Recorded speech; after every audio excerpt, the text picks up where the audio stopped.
Matrix में आके फिर नए सपने बने और अब आखिरकार वो सपने हासिल भी हो गए। तो अगर गलतियां करिए तो ज़्यादा एफर्ट लगाने पड़ेंगे। सब तुम्हारे जितना सब पढ़ते हैं। सही बात है। अगर बढ़िया करना है तो बाकियों से बढ़िया पढ़ना पड़ेगा। इतने सारे जने पेपर देते हैं एडवांस, कुछ बढ़िया रैंक तो सिर्फ कुछ ही चुनिंदों की आती है। तो वो क्या स्पेशल करते हैं, तो उनका ऑर्गेनाइज होता है सब। पर मेरे को तो समझ नहीं आता सोशल मीडिया पे लोग टाइम वेस्ट कर कैसे लेते हैं। अच्छा कि मेरा तो जेन्युइन जो ओपिनियन है वही है कि क्या मजा आता है उसमें, कोई चीज़ करो ढंग की करो। कुछ कहानियाँ ऐसी होती हैं जो हम सबको प्रेरित भी करती हैं, उनको सुनने में मज़ा भी आता है, उनको शेयर करने में भी बड़ा मज़ा आता है, क्योंकि जीवन के कुछ दौर ऐसे होते हैं जहाँ भटकाव के सारे बिंदु मौजूद होते हैं, पर कुछ बच्चे उस समय खुद को संयमित रखते हैं, अनुशासित रखते हैं और कुछ इतना बड़ा करते हैं कि आने वाली पीढ़ियों के लिए वो प्रेरणा बने। आज मेरे साथ मैट्रिक्स का एक बच्चा है, ऋषभ मील, और उसने जेई एडवांस 2025 परीक्षा में एक ज़बरदस्त रैंक के साथ सीकर को टॉप करा है। मैं इस बच्चे से आज आपकी बातचीत करवाने वाला हूँ, उससे मिलाने वाला हूँ, और आप इस पूरे वीडियो को सुनकर के ये समझेंगे कि इतनी बड़ी सफलताओं को पाने के लिए किन रास्तों से होकर के गुजरना होता है, कैसे जीवन जीना होता है। क्योंकि 2 वर्ष की एक कड़ी साधना यदि बच्चे करते हैं तब जाकर के जेई जैसी प्रतिष्ठित परीक्षा में इतनी बड़ी सफलताओं को लेकर के आ पाते हैं। सबसे पहले मैं आपका परिचय करवा दूं। ऋषभ मेरे दाईं ओर बैठा है, उसके बिल्कुल दाईं ओर बैठे ऋषभ के पापा हैं। पापा जो है वो मर्चेंट नेवी में हैं, स्वयं जो है वो जहाज में और समंदर की लहरों पर चलते हैं, लेकिन बच्चे ने अपने जहाज को 2 वर्षों तक बहुत स्थिरता के साथ में बनाए रखा, इसलिए आज बड़ी सफलता लेकर के साथ में उनके बिल्कुल दाईं ओर मम्मी हैं। आप घर पे रहते हैं, ऋषभ का पूरा ध्यान रखती हैं, और बाईं ओर ऋषभ के अंकल हैं जो स्वयं शिक्षक हैं, जिनके पास खुद के पास बहुत अच्छा अनुभव है। तो मैं पूरे परिवार को सबसे पहले बधाई देना चाहता हूं। सर आपको सबको बहुत बहुत बधाई, बहुत बहुत शुभकामनाएं, क्योंकि इतनी बड़ी रैंक आना, इतनी अच्छी रैंक आना, ये मैट्रिक्स के लिए नहीं, सबके लिए गर्व की बात है। पहला सवाल जो है मैं ऋषभ से पूछना चाहूंगा। ऋषभ, जे एडवांस का रिजल्ट आना, ये और जे एडवांस के रिजल्ट में इतनी अच्छी रैंक लाना, ये अपने आप में अंदर सुकून देने वाला सा पल होता है। मैं जानता हूँ इस जर्नी में 2 लोगों का बड़ा रोल होता है, एक आपकी खुद की मेहनत का, अपने अनुशासन का, लेकिन दूसरा साथ साथ में आपके साथ काम करने वाले सिस्टम का, लोगों का, मैट्रिक्स का। तो मैट्रिक्स के सहयोग को कैसे देखते हैं आप इतनी बड़ी रैंक लाने में? सर इसमें मैट्रिक्स के सहयोग को कि जैसे मैं जब 11th में ज्वाइन करी थी मैट्रिक्स फाउंडेशन का जो प्रोग्राम है इनका जी, तो उसमें जब 11th में जस्ट आए थे तब हमारा इतना कोई बड़ा सपना नहीं था कि आईआईटी में हो जाए और थोड़ी बहुत बढ़िया से रैंक आ जाए 1000-2000 के आसपास, तो फिर ठीक है। फिर मैट्रिक्स में आके फिर यहाँ पे वो सब यहाँ पे जब देखा कि इनका इतना अच्छा सिस्टम है, फिर यहाँ पे पता चला कि हमारे बस की भी है, कि हमारे अंदर भी पोटेंशियल है कि हम भी कुछ अच्छा कर सकते हैं। तो फिर यहाँ पे आके फिर नए सपने बने और अब आखिरकार वो सपने हासिल भी हो गए। रिजल्ट जब आया तो मम्मी पापा का क्या रिएक्शन था?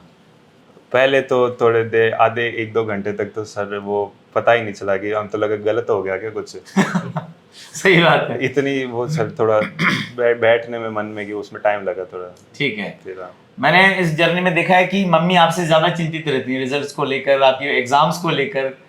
तो मैं आपसे, मैम आप जो है वो ऋषभ पढ़ाई कर रहा है पर चिंता आपके मन में ज्यादा रहती है। हाँ सर, सबसे ज्यादा चिंता आप ही को रहती है।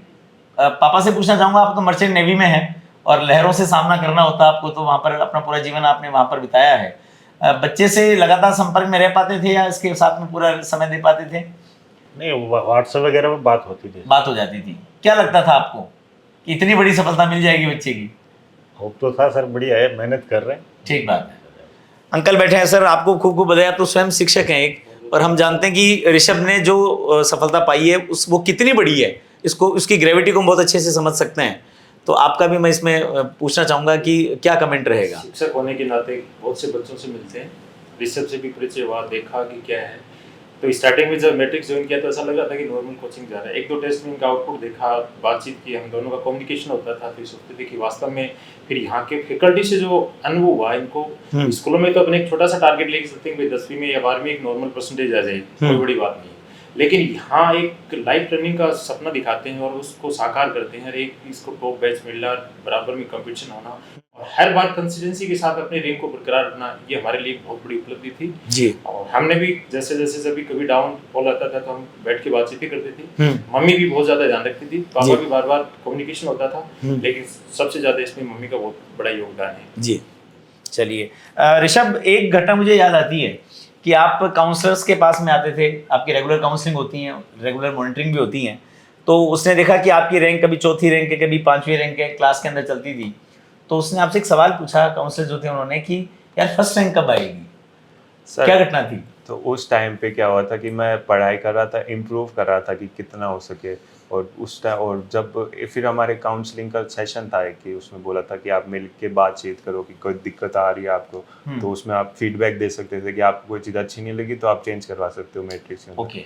तो फिर उस दिन उसने देख के बोला कि फर्स्ट कब आएगी, तो उसको सोच के मेरे को लगा कि जैसे कुछ लोगों को नहीं होता कि वो खुद को समझते नहीं है कि मेरी आ सकती है ऐसी रैंक, टेस्टों में नॉर्मल चीज़ है, बट लाइक इसमें भी काफ़ी बड़ी खुशी होती है कि सही बात, हाँ, छोटी टेस्ट में छोटी जीतों से होते हैं। हाँ, सही बात है। तो उसमें फिर जब उसने बोला था तो मुझे लगा कि मेरी भी आ सकती है, कि लाइक लोगों को नहीं लगता कि मेरी आ सकती है, तो उनके मन में नहीं था।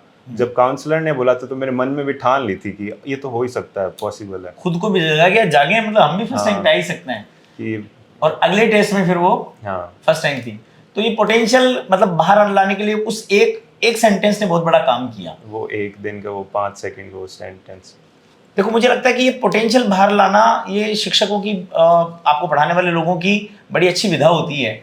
और मुझे याद आता है कि जेई मेन में तुम अपनी मर्जी का स्कोर नहीं ला पा रहे थे, तुम्हें लग रहा था कि जेई मेंस के स्कोर मेरे थोड़े से कहीं ना कहीं कंपेरेटिवली कम है, मतलब तो एजी सर से एक सवाल तुमने पूछा था कि सर ये जेई मेन में ऐसे आ रहे हैं तो एडवांस में कैसे क्या रहने वाला है, तो उनका क्या रिप्लाई था? सर जैसे मैट्रिक्स के टेस्ट देते थे उसके हिसाब में जेई मेन में थोड़ा कम रह गया, तो मेरे को लगा कि मेरे अंदर कोई दिक्कत है क्या, कि मैं प्रिपरेशन में कहाँ कमी आ गई।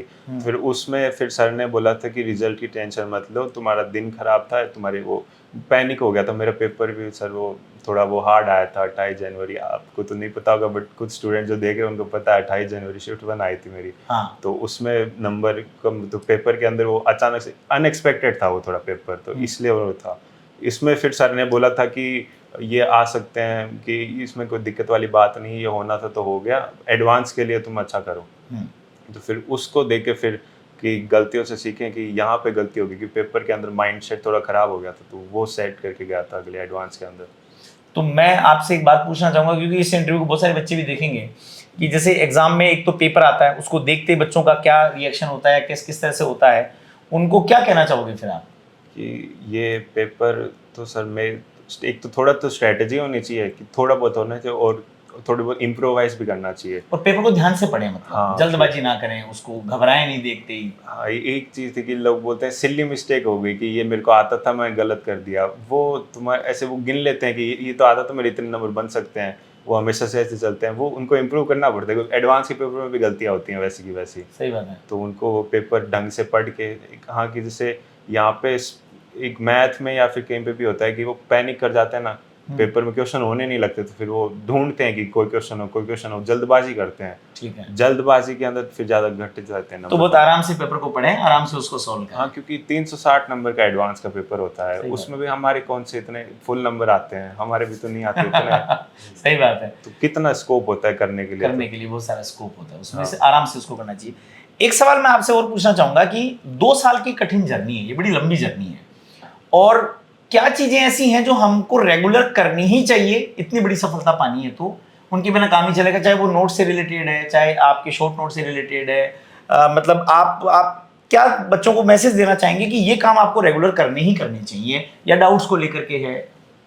सर इरेगुलर तो पहली चीज़ तो रेगुलर करना चाहिए, कि कंसिस्टेंसी होनी चाहिए 2 साल तक। ठीक है। और फिर नोट्स बहुत ही इंपॉर्टेंट होते हैं, कि नोट्स से अगर तुम छोड़ दोगे कि मतलब टच छूट जाता है। नोट्स में मैं एक बीच में आपको टोक रहा हूँ, नोट्स में एक आप नोट्स बनाते हो या फिर मैट्रिक्स या जो संस्थान वो नोट्स देता है, किन नोट्स की बात हो रही है? सर ये मैट्रिक्स संस्थान, ये मैट्रिक्स में टीचर खुद हमसे लिखवाते थे नोट्स। ओके, क्लास में सारा एक्सप्लेन करके, सारे 2 साल तक कितनी सारी नोटबुकें भरी वो सब लिखवाया उन्होंने। ओके ओके ओके, ठीक है। तो उनको पढ़ते थे बार उन बार। नोट्स का क्या योगदान रहता है?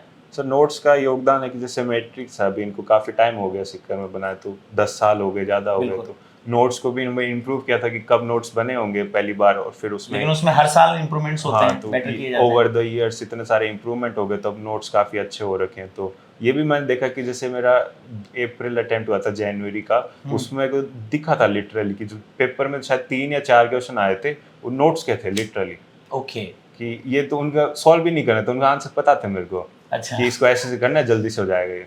ठीक, और हो भी गया वो। हाँ, वो कुछ ऐसे हार्ड क्वेश्चंस होते हैं जो बच्चों से नहीं होते, तो वो क्लास में प्रिपेयर कर देते हैं कि नोट्स के हाइलाइट्स भी बनाने पड़ते हैं। जैसे एक शॉर्ट नोट्स का एक होता है कि जैसे लास्ट के दिनों में एक हफ्ते में या एग्जाम से पहले दिन सब कुछ थोड़ी ना पढ़ सकते हो, सही बात है। तो शॉर्ट नोट्स उसमें दिन काम आते हैं कि जो चीज़ें भूल जाते हो, कि पॉइंट्स हो गए, कि कंसेप्ट तो याद हो जाता है, कि जो छोटी छोटी चीज़ें होती हैं जिनसे तुम इम्प्रूव कर सकते हो, कि मैथ के अंदर हो गए फॉर्मूलेज या फिर कोई ट्रिक होती है। ट्रिक इन द सेंस कि कोई क्वेश्चन को लंबा मेथड होता है, कुछ छोटा मेथड की इस तरीके से इस डायरेक्शन से जाए तो फिर जल्दी से आंसर आता है। और याद करने वाली चीज़ें वो सारी शॉर्ट नोट्स, मेरे थोड़ा टाइम का इशू रह गया था तो मैं शॉर्ट नोट्स सारे नहीं बना पाया था। फिर लास्ट के डेज में फिर मैं हाईलाइट करने लग गया था कि नोट्स के अंदर भी जो चीज़ मैं भूल जाता हूँ, कि पेपर होते थे हमारे, इतने सारे पेपर लगाए तो उसके अंदर पेपर में जो गलतियाँ होती थी, एक तो खुद पहले हाईलाइट कर लिए और वो पढ़ता था, और फिर वो हाईलाइट में भी कभी कुछ छूट जाती थी तो पेपर के अंदर देखा कि ये क्वेश्चन गलत हो गया, ये कहाँ का था, तो फिर वहाँ पे उसको भी हाईलाइट कर लिए कि अब कभी दोबारा गलत नहीं होना चाहिए। तो नोट्स को बार बार पढ़ो, हाईलाइट को दोबारा देखो। डाउट आपके आते हैं जब आप पढ़ते हो, तब डाउट्स को लेकर के क्या स्ट्रेटेजी होनी चाहिए? सर हमारे ये टी क्वेश्चंस का एक पूरा सिस्टम था कि क्वेश्चन शीट मॉड्यूल दे देते, उसमें नंबरिंग थी, मतलब सब कुछ ऑर्गेनाइज था एकदम, कि हर चैप्टर का जो पढ़ा रहे हैं वही क्वेश्चन देते थे, तो बच्चे को ऐसे लगता नहीं था, एकदम थोड़ा कॉन्फिडेंस आ जाता कि सुबह आज क्लास हुई, क्लास में ये टॉपिक पढ़ा है, घर जाके इसके क्वेश्चन करे। इतने 30 क्वेश्चन होते थे, 30 में से मान लो 5 नहीं हुए, वो अगले दिन क्लास से पहले 15 मिनट का होता था, उसमें टीचर जितनी भी क्लास होती है क्लास में डाउट पूछ सकते थे, क्वेश्चन के नंबर बोल देते कि 1 2 3, किसी को डाउट है वो अपना हाथ खड़ा करके सर बता देते थे क्वेश्चन, स्पेसिफिक डाउट है तो फिर वो और पूछ सकता था सर से, उसमें बता देते थे कि इस जगह तुम गलती कर रहे थे, ये देखो, इस पे ध्यान दो, तुम्हारा ये टॉपिक खराब है, इसको दोबारा पढ़ो, ये चीज़ें तुम नोट्स के अंदर थी ये देखी नहीं, तो उससे क्वेश्चन से फिर नोट्स 2 बार पढ़ लेते हैं हम, कि क्लास में पढ़े, घर जाके भी पढ़ लिए, और फिर पेपर भी वो मतलब क्वेश्चंस करे तो उसमें भी देख लिया कि ये चीज़ ज़्यादा उपयोगी में आ रही है तो इसको भी इम्पोर्टेंट कर लिया कि ये ज़्यादा ध्यान रखना है इसका।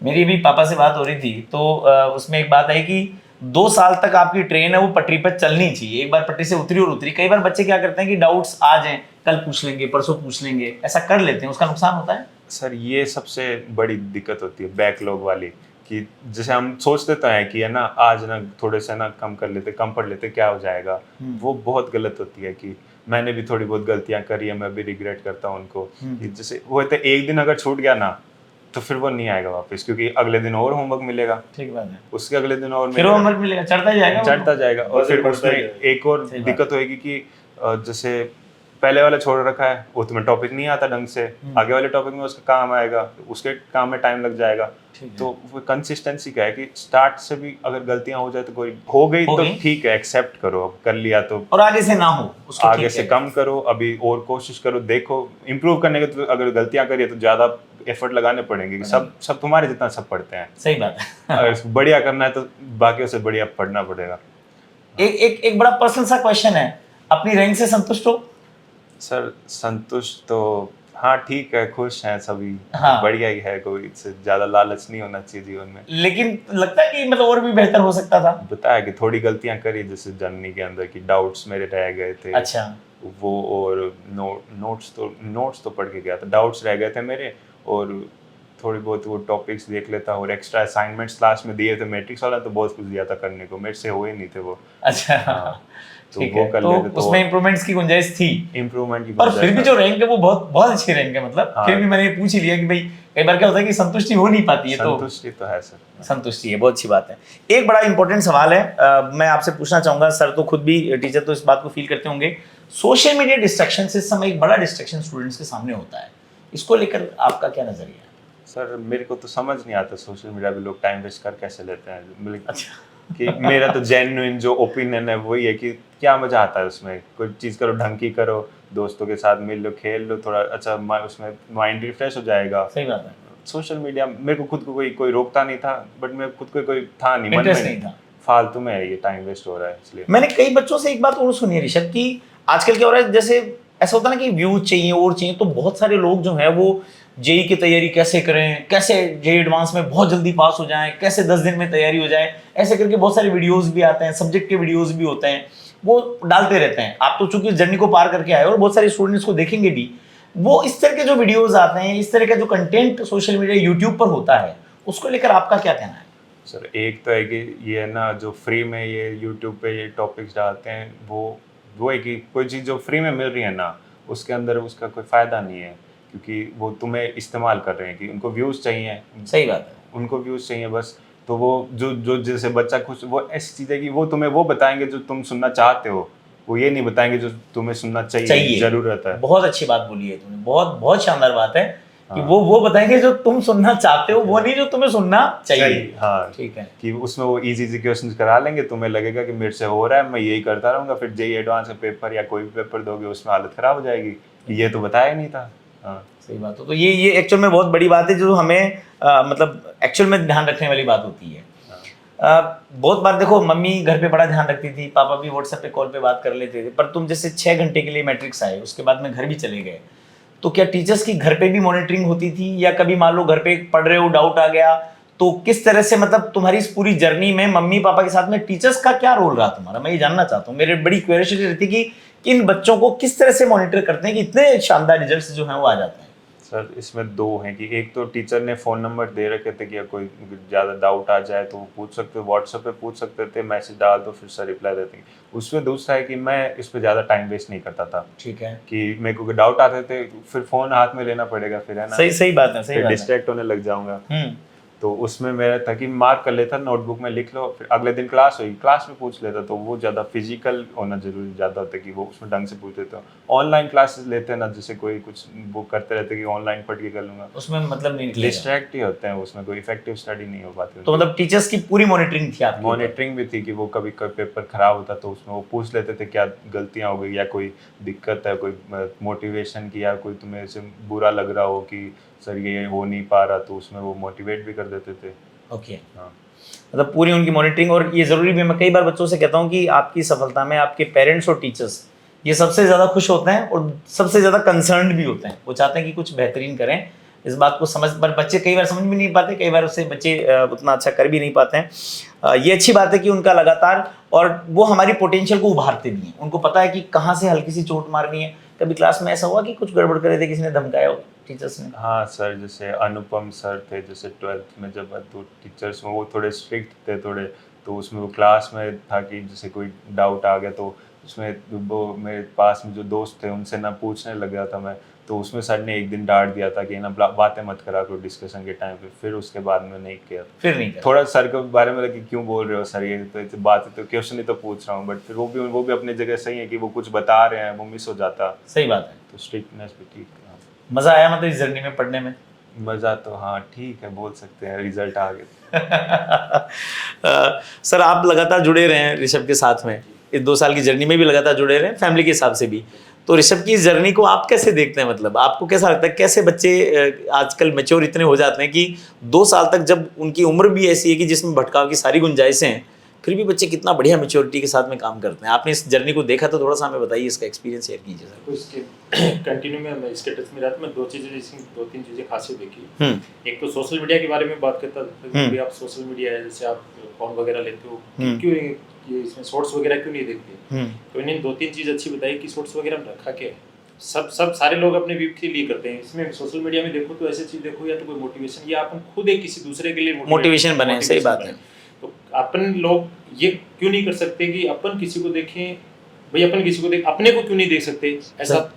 दूसरी इसमें मेच्योरिटी ये आ गई कि हम सोचते थे कि 11th में सारे बच्चे जेईई में एडमिशन लेते हैं, कोई नीट में, उनका आगे टारगेट वो स्पेशली नहीं रहता, बस 2 चीज़ होते हैं, या तो हम इंजीनियर बन जाएंगे या डॉक्टर बन जाएंगे। ठीक बात है। लेकिन उसमें भी अपने को स्पेसिफिकेशन क्या करना है, तो इसका मुख्य टारगेट था, जैसे 1-2 टेस्ट होने के बाद में से बातचीत की, कम्युनिकेशन किया, तो इनका टारगेट ये था कि मेरे को तो घूम भी जाना है और सीख से रहना है। तो कितना फोकस्ड है, कितना क्लियर है? मतलब मैं एक श्रेणी को क्रॉस नहीं कर सकता, सही बात, श्रेणी को क्रॉस नहीं कर सकता। चलो बहुत अच्छी बात है। तो उस टाइम इसकी ये मैच्योरिटी की ये भावना देख के मैंने भी सोचा कि यार बच्चे अपने से भी एडवांस है, अपना खुद टारगेट डिसाइड कर लेते हैं। सही बात है। मम्मी पापा को उस टाइम क्या है कि एक थोड़ा सा केयर टेकर होना चाहिए कि टाइम पे इसको कहाँ जा रहा है, कहाँ आ रहा है, इतना ध्यान रखने के बाद बस वो ध्यान रखें तो फिर काम हो जाता है। सर बच्चे को मुंबई बॉम्बे आईआईटी मिलने की संभावना है पूरी, तो आप भी बॉम्बे रहते हैं, अब तो बेटा भी बॉम्बे आ जाएगा, मम्मी अकेली रह जाएंगी घर पे। बहुत अच्छी बात है सर। हाँ, तो ये अच्छी बात है। आपके लिए बड़ी खुशी की आप कैसे फील कर रहे हैं इस समय? बहुत बढ़िया, मजा आ रहा है आपको? इतने दिन जो बहुत ईमानदारी से काम किया, उसका प्रतिफल भगवान ने हमको दे दिया। ऋषभ, होमवर्क आपको मिलता है लगातार, उसकी रेगुलरिटी को लेकर क्या मानना है? जो बचपन की हर क्लास में बताते हैं रोज होमवर्क करना चाहिए, वो करना चाहिए रोज। करना ही चाहिए। हाँ, ये कुछ तो नहीं, जैसे ये मैंने देखा था कि जो मेरे दोस्त थे जो स्टार्टिंग में साथ में थे, फिर वो थोड़े रह गए थे उनके, फिर वो कर लिए थे, थोड़ा इम्प्रूव कर रहे हैं। तो उसमें था कि वो उन्होंने कोई 1-2 बार ऐसे, स्टार्टिंग में लोग सीरियस नहीं लेते जेई में जब आते हैं, जस्ट आते हैं, तो अच्छा। कि स्टार्टिंग के चैप्टर थोड़े आसान होते हैं तो उसको वो सोचते हैं क्या है ये तो ऐसे ही है, उसको भी सीरियस लेना जरूरी है, क्योंकि वो भी छूट जाता है ना। तो क्योंकि वो जैसे फिजिक्स के अंदर होते हैं आसान टॉपिक है, वो कर लोगे तुम, बट वो है कि तुम उधर ही कर पाओगे, फिर आगे और इम्प्रूव नहीं कर पाओगे। ठीक है। तो वो ये कि कभी वो रेगुलरिटी होनी चाहिए और कभी वो जितना हो सके उतनी कोशिश करनी चाहिए, कभी संतुष्ट नहीं होना चाहिए कि थोड़ा कि और इम्प्रूव कर सकता हूँ, ये टॉपिक आता है मेरे को, बट इसके कुछ क्वेश्चंस होते हैं कि 10 में से 8 सही हो गए, 2 गलत हो गए, तो कुछ सोचते हैं 8 तो हो ही रहे हैं, थोड़ा ये भी भाई 2 गलत क्यों हुए, सही बात, और कर सकते हैं। दवा जब हम लोग लेते हैं, बीमार होते हैं, तकलीफ होती है, तो दवा लेते हैं तो बड़ी खारी लगती है। हाँ। पर जब दवा ले लेते हैं और उससे शरीर ठीक हो जाता है तो फिर लगता है दवा ने ठीक काम करा। वैसे जब टीचर्स पढ़ाते हैं क्लास में, उस समय हमें लगता है कि अरे बड़ा स्ट्रिक्ट रखते हैं, बोलने नहीं देते, बात नहीं करने देते। पर जब आज इतनी अच्छी रैंक आ गई है, डेफिनेटली इस वीडियो को, इस इंटरव्यू को आपके टीचर्स भी देख रहे होंगे, तो उनको कुछ कहना चाहते हो तो आप कह सकते हो। कि सर धन्यवाद, एक तो बड़ा धन्यवाद कि बड़ा सारा धन्यवाद कि यहाँ पे जब पहुँच पाया, तो उसके लिए धन्यवाद। आपका ही सहयोग था कि अकेले तो कोई क्या ही करता, और आपने हेल्प, योगदान आपका ही है उनकी, मोस्ट 50% आपका है। कि जैसे एक बताया था एक दिन पहले भी इंटरव्यू में कि एक इस राह पे 2 जनों की है, कि एक तो बच्चे को खुद भी पढ़ना होता है और एक टीचर को भी उसको साथ में लगना होता है। तो जो टीचर वाली दिक्कत कमी थी वो आपने कभी कमी आने नहीं दी थी, उसके लिए धन्यवाद। चलिए, बहुत बड़ा धन्यवाद है सबके लिए। मैं इस इंटरव्यू को अब समापन की ओर लेके जाऊं तो आपके टीचर्स हैं, आपके इंस्टीट्यूट्स हैं, वो बहुत कोशिश करते हैं, पर बहुत सारे बच्चों को लगता है कि वो बाहर भी हाथ पैर मारते हैं, ये भी कर लूँ, वो भी कर लूँ, वो भी कर लूँ। आपने उस जर्नी को जी लिया है, उसके टॉप पे पहुंच गए हो, तो आपको पता है। तो यदि मैं ये कहूँ कि अल्टीमेटली एक स्टूडेंट को अपनी इस 2 साल की, क्योंकि बहुत इंपॉर्टेंट 2 साल होते हैं, ये लौट के कभी नहीं आ सकते, पूरी जिंदगी में नहीं आ सकते, और ये 2 साल आपकी पूरी आगे की पूरी जिंदगी बना देते हैं। तो इस 2 साल की जर्नी में यदि अल्टीमेटली एक स्टेटमेंट पूछूं तो वो क्या कहना चाहोगे आप टीचर्स की, सिस्टम को लेकर, पढ़ाई को लेकर? सर कुछ भी करो तो सिस्टम का होना बहुत जरूरी है। कि जैसे इतने सारे जने पेपर देते हैं एडवांस का, बढ़िया रैंक तो सिर्फ कुछ ही चुनिंदों की आती है, तो वो क्या स्पेशल करते हैं, तो उनका ऑर्गेनाइज्ड होता है, सब कुछ ऑर्गेनाइज्ड होता है। कि उन्होंने इतने, जैसे कोचिंग का फायदा उधर आता है कि उन्होंने पेपर्स देखे हैं। अब जैसे कोई स्टूडेंट खुद से कर रहा है ऑनलाइन, तो वो तो उसके लिए तो नया सब कुछ, कोचिंग इतने सालों से कर रहे हैं, उनको पता है क्या कर रहे हैं। मतलब अल्टीमेटली ये कह सकते हैं कि भैया ज्यादा दिमाग मत लगाओ, आपके जो टीचर्स कह रहे हैं और जो आपका सिस्टम कह रहा है उसको फॉलो करो, और पूरा विश्वास करके फॉलो करो, परिणाम मिल जाएंगे। हाँ, तो यही था कि कोई भी मेरे से पूछता था कि भाई क्या करता है, एक्स्ट्रा सॉल्व करता है, तो मैं भाई टीचर बोलता था ये, मैं वही करके आया भाई, बस सिंपल सी बात है।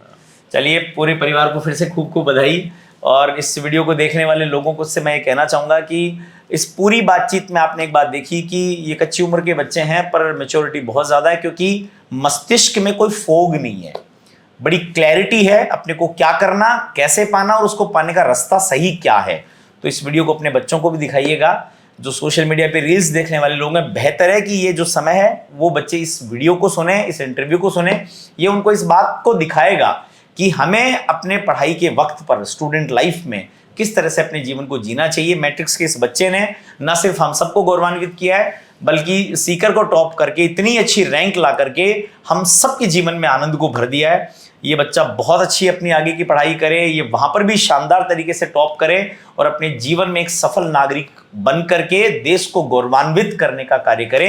इन्हीं शुभकामनाओं के साथ मैं आपसे कहना चाहूँगा कि यदि वाकई में आपके बच्चे में भी पोटेंशियल है, तो उसको सही हाथों में, सही शिल्पियों के हाथों में सौंपिए, ताकि उसको खूबसूरती से उसका एक नया आकार दिया जा सके। तो आपका सपना भी यदि इंजीनियरिंग करना है, आपका सपना भी यदि डॉक्टर बनना है, बेहतरीन स्कूलिंग करना है, तो Matrix JEE division, Matrix NEET division और मैट्रिक्स हाई स्कूल आपका स्वागत करते हैं। हम इस बात की गारंटी नहीं देंगे कि आप कितना अच्छा करेंगे, पर हम इस बात की गारंटी जरूर दे सकते हैं, जो इस इंटरव्यू में भी आपने फील की होगी, कि यदि आपके एफर्ट्स 100% हैं, तो हमारे एफर्ट्स 200% मिलेंगे। आइए मिलकर के जीवन को बेहतरीन बनाते हैं, कुछ अच्छा करते हैं। आपको भी बहुत बहुत शुभकामनाएं, क्योंकि इसी बच्चे की इतनी बड़ी सफलता केवल हमारी नहीं है, केवल परिवार की नहीं है, केवल ऋषभ की नहीं है, ये हम सब की सफलता है। तो आप सबको भी खूब खूब बधाई, बहुत बहुत शुभकामनाएं, धन्यवाद।